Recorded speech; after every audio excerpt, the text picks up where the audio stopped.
મંગળવારે લોકસભામાં કોંગ્રેસ પર પ્રહાર કરતા ગૃહમંત્રી શ્રી અમિત શાહે કહ્યું કે પાકિસ્તાન કોંગ્રેસની ભૂલનું પરિણામ છે. સંરક્ષણ પ્રધાન રાજનાથ સિંહે રાજ્યસભામાં ઓપરેશન સિંદૂર પર સંબોધન કરતાં કહ્યું કે જો પાકિસ્તાન વધુ એક દુઃસાહસ કરશે તો ભારત ઓપરેશન સિંદૂર ફરી શરૂ કરવામાં અચકાશે નહીં.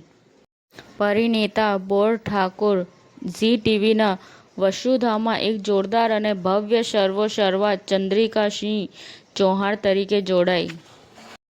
પ્રિયમંદા કાંત એનડીટીવી પર ફેમિલી કોમેડી ઘરવાલી પેડવાલીમાં લતિકા તરીકે જોડાઈ.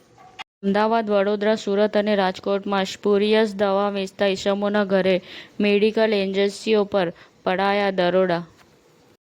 એક પેડ માં કે નામ અંતર્ગત દેડિયાપાડા તાલુકાની આશ્રમ શાળા અને ઉત્તર બુનિયાદી આશ્રમ શાળા ઘાટોલીમાં વૃક્ષારોપણ કાર્યક્રમ કરવામાં આવ્યો. અમદાવાદ ગ્રામ્યના સાણંદ જીઆઈડીસી પોલીસ સ્ટેશન વિસ્તારમાં હત્યાની ઘટના સર્જાઈ.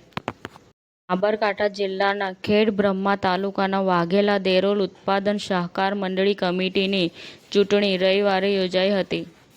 તુપુરાના શ્રી નાગસ્વામી બાપા મંદિરે પ્રસાદમાં પેંડા તેમજ દૂધનો અભિષેક કરાયો. વેજલપુર રોડ ખાતે આવેલ ચાવડા પરિવાર દ્વારાની નિઃશુલ્ક ચોપડા વિતરણ કરાયું. સમાચાર ટુડે ન્યૂઝ ચેનલની ટીમ અને જે સત્ય છે તે જ બતાવશે. આપ જોતા રહો સમાચાર ટુડે ન્યૂઝ ચેનલ. ગુજરાતની ધરતીનું ગુજરાતીઓ માટે જ એટલે કે સમાચાર ટુડે ન્યૂઝ. અમારી સમાચાર ટુડે ન્યૂઝ ચેનલને લાઈક કરો, શેર કરો અને સબસ્ક્રાઇબ કરો અને જોડાયા રહો સમાચાર ટુડે ન્યૂઝ ચેનલ સાથે.